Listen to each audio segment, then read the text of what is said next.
The very first Christmas from long, long ago shows a scene in a stable.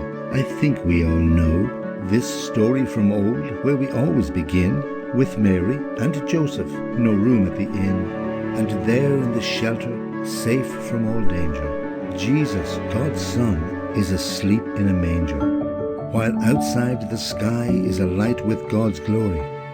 Come listen to me, and I'll tell you a story. High above in the rafters on this starry night, an owl ever watchful looked down on the sight. He focused his gaze, and then he could see, why, this Saviour, he said, is not needed by me. I'm proud of my deeds. I try to be good. I always help others and do what I should. Looking down on the Christ child asleep in the hay, he blinked and he shrugged, and he flew far away.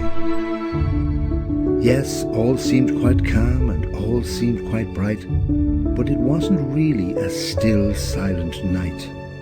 For in scampered a squirrel, his mind in a tizzy. He was always so active and frightfully busy. He glanced at the child and he started to chatter. Babies are nice, but this child doesn't matter. This story's all nonsense. I'm not going to worry. So he scoffed at God's Son and went off in a hurry. Now the owl had long gone and the squirrel had fled, when a curious field mouse then entered the shed. He crept in so quietly, keeping aloof, aware of the happenings under the roof. I've heard the good news that the shepherds were told and already made known through the prophets of old. I can hardly believe it. How can this be? That Jesus, God's Son, came to earth to save me. He fixed his wide eyes on the sleeping child's face and humbly knelt down at the sight of God's grace. The stable grew silent in the glow of soft light, and the field mouse stayed close and watched through the night.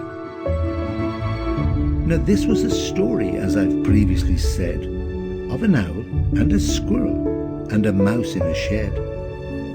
But the babe in the manger was real long ago. It says in the Bible, for God loved the world so. Some look on this scene and may think it quite odd that the child in the manger is the fullness of God. But this child was God's promise, his plan of salvation, good news of forgiveness for each tribe, tongue, and nation. For all those who trust and believe in his name, there's life everlasting. That's why Jesus came. This Christmas consider and think it all through. The mouse, the owl, or the squirrel? Which one are you?